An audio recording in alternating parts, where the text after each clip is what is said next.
Hey, bonjour à tous, j'espère que vous allez bien. Aujourd'hui, on se retrouve pour mon étude du chapitre 17.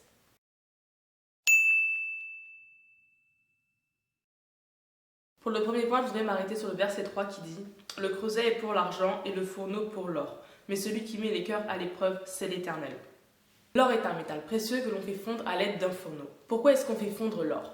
Pour le faire passer d'un état solide à un état liquide, pour le remodeler, pour lui faire changer ses propriétés, en gros pour le rendre malléable aux mains de la personne qui le travaille. La personne en charge de faire fondre l'or va le faire chauffer jusqu'à 1064 degrés Celsius. Ensuite, elle pourra le modeler comme elle souhaite, lui donner la forme qu'elle souhaite. Et une fois que l'or aura refroidi, une fois que toute cette période de chauffe là, ce sera terminée, l'or gardera la forme qu'on lui aura donnée. Et bien Dieu fait la même chose avec nous. Il nous fait passer par des moments où parfois ça chauffe un petit peu pour nous. Ça va être des moments difficiles, des moments compliqués, mais il fait ça pour nous remodeler. Il fait ça pour nous faire passer d'un état à un autre. Ça peut être compliqué, ça peut prendre du temps, mais c'est pour nous remodeler. Il arrive parfois que Dieu nous mette dans des situations tellement compliquées, tellement difficiles, des situations tellement d'urgence en fait, qu'on soit obligé de s'adapter.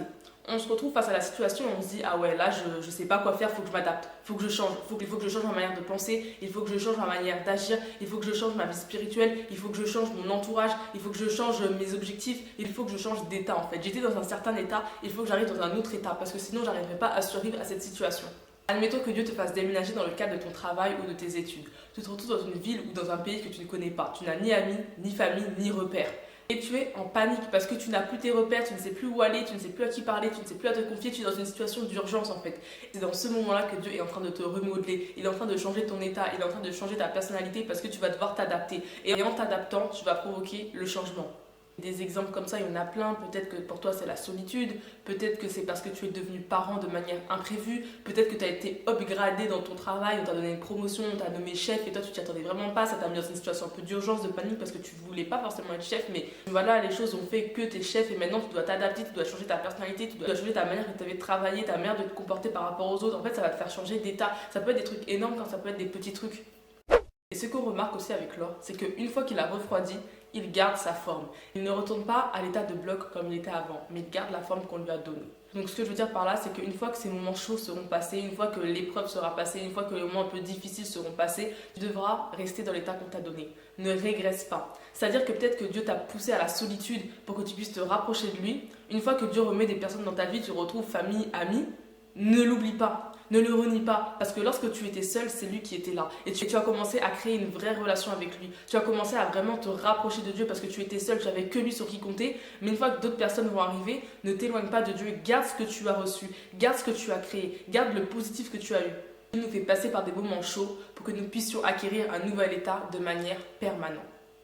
Le deuxième point que je voulais aborder se base sur le verset 7 qui dit « Si les paroles distinguées ne conviennent pas à un fou, les paroles mensongères conviennent d'autant moins à un noble. » Il y a des paroles qui conviennent à ton identité, des paroles de vie et non pas des paroles de mort, des paroles de réussite et non pas des paroles d'échec. Car il est écrit que les paroles distinguées ne conviennent pas à un fou. Pourquoi? Parce qu'un fou a des paroles folles.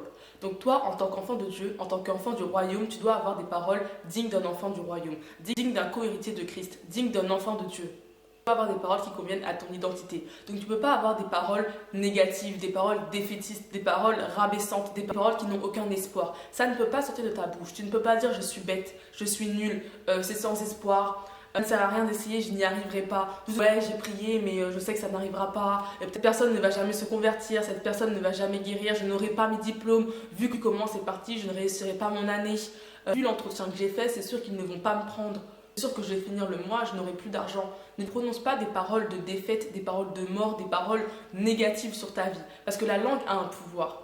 Il est écrit dans Joël 4 au verset 10, je vais lire que la fin du verset, que le faible dise « je suis fort ».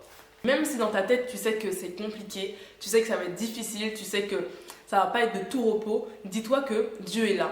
Et même si toi tu es faible, Dieu sera ta force.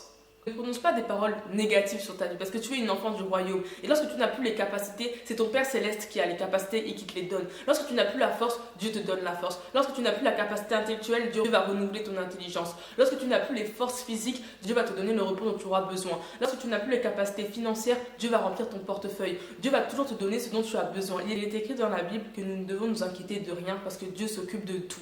À chaque jour suffit sa peine.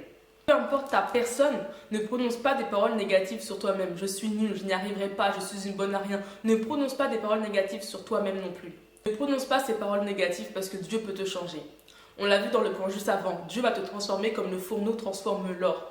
Que ce soit sur ta personnalité, sur ta santé, sur tes objectifs, sur ton entourage, sur ton travail, sur tes finances, sur ta vie en général, sur la vie de tes proches, sur tes études peut-être, sur ta vie spirituelle, peu importe sur quoi tu peux prononcer ces paroles négatives, eh bien arrête. Arrête de les prononcer. Aie des paroles qui ressemblent au royaume. Aie un langage qui convient à ton identité, qui ressemble à ton identité. Et pour cela, il faut connaître son identité. Qui es-tu ? Qui es-tu ? Quelle est ton identité ? Lorsque tu répondras à cette question, tu pourras alors adopter un langage qui convient à ton identité. Voilà, c'est tout pour aujourd'hui. On se retrouve demain. En attendant, je vous fais plein de bisous et soyez bénis.